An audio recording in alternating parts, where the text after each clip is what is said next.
The health of honeybees is threatened by diseases, pesticides, parasites, and now the introduction of the small hive beetle, known scientifically as Athena tumida. The small hive beetle has added a new source of concern for beekeepers. The beetle is native to South Africa, but has recently expanded its range to a global scale. It was discovered in the southern US in 1996, appeared in Mexico in 2007, and has since been moving south towards Central America. The beetle was also recently discovered in Brazil. In Europe, the first reports of the beetle came from Portugal, where the infection was contained in 2004. Sadly, the beetle was discovered again in 2014 in southern Italy, where it appears to be already established in a large area. The life cycle of the small hive beetle is tightly linked to honeybees. The adult beetles have a keen sense of smell and can fly great distances searching for a bee colony. The hive provides various food resources for the small hive beetle. These include honey, pollen, bee larvae, pupae, and even dead bees. The beetles mate inside the hive, and when conditions are suitable, they lay eggs in small groups. It's estimated that a female can lay between 1 and 2,000 eggs in her lifetime. The small hive beetle larvae emerge from their eggs after only a day or two. Their diet is very similar to that of the adult beetles. The fecal products of the beetle have a kind of yeast that ferments the honey. One of the first signs that a colony is being overwhelmed by the small hive beetle is that the frames appear shiny, almost as if wet. The honey ferments and becomes much more liquid-like, and during the last stages of the collapse of the colony, the hive smells like rotten oranges. Once the honey is fermented, it spills out of the cells of the honeycomb. The bees refuse to clean the fermented honey, and the small hive beetle larvae destroy the cells. The honeycomb structure is lost. At the end of the larval period, the small hive beetle enters an ambulatory phase, where the larvae are very active and seek to exit the hive. The beetle larvae develop a tendency to seek light, which they were averted to previously. Following the light, the larvae exit the hive for the first time in search of the soil, where they will complete development into adults. The length of the pupation period is variable, depending on ambient temperatures and the rainfall in the region. In warm and wet places, the pupation stage can be completed in fewer than 15 days. Realizing the damage potential of the small hive beetle is the first step in the development of strategies to protect the apiaries. Monitoring and controlling this pest is facilitated by focusing on the adult beetle and not the larval stage. The larvae of the beetle cause extensive damage to the hive, and any strategy designed to protect the bees must put emphasis on reducing the chances of adult beetles reproducing and, consequently, avoiding the appearance of larvae in the colony. Once beetle larvae are abundant in the colony, it can be difficult to avoid total colony collapse. Honeybees cannot bite or sting the adult beetles because they tend to flatten their bodies against the surface and hide their legs underneath their body. This behavior has been described as turtling. The slippery smooth back of the adult beetles and their turtling behavior constitutes an effective defense against the bees.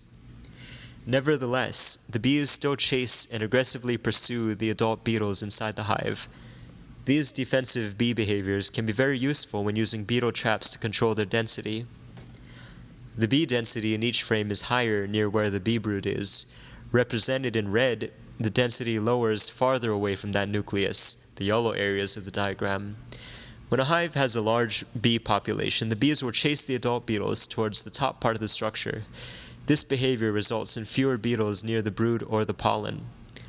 Beetles are more commonly found under the lid or the inner cover, as well as the side frames of the top boxes, represented in the diagram by the purple-colored areas. The effectiveness of the beetle traps depends heavily on two elements. First, the placement of the trap within the hive. Second, the density of the bees within the hive. There are many different types of beetle traps, but no beetle traps are effective if bee density is low. Some traps are designed to hang between the frames, in the honey super, or even between frames in the brood box. The beetles seek refuge from light and from disturbance by the bees. In the top boxes of a hive, they find both. Placing traps on the top box allows beetles seeking refuge to enter the trap. As they enter, they fall in the container filled with oil and drown. The bees, which are larger than the beetles, cannot enter the trap, so they simply prompt the beetles to seek refuge in a death trap. The defensive behavior of the worker bees is extremely important in the control of the beetles. However, if too many boxes are placed on a weak hive, then the upper levels will not be well patrolled and the beetles will not have an incentive to flee into the traps. Thus, the trap will become less effective and the control will be diminished. This can be avoided by removing the top super or supers that are not being utilized by the bees and moving the beetle traps to the lower levels of the hive. There are also beetle traps that are placed on the floor of the colony. This seems counterproductive at first glance since the beetles accumulate in the top boxes. However, bees will chase beetles as they enter the colony and some will succeed in chasing them into these traps filled with oil or pesticides. Bottom board traps, as they are known, are also effective when colonies are open during regular management. The combination of light and smoke makes the beetles move downward towards the bottom of the hive.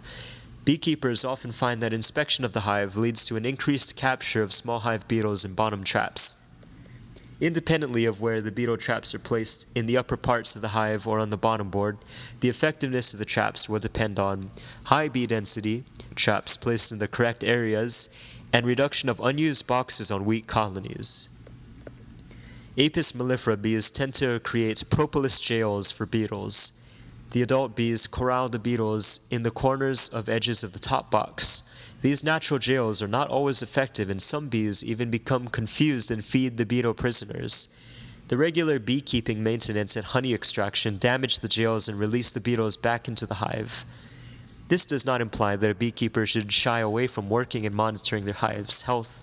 It means that a beekeeper should provide alternative traps where the bees can chase the beetles and that are not destroyed by our management tactics. As a summary, we recommend that beekeepers 1. Keep strong hives, 2. Make sure that there is a healthy queen with a good egg-laying pattern, 3. Use traps for beetles, 4. Inspect colonies regularly, 5. Remove unused boxes from weak colonies. This helps improve bee coverage and promotes bee-beetle encounters. And 6. Examine and replace traps when needed.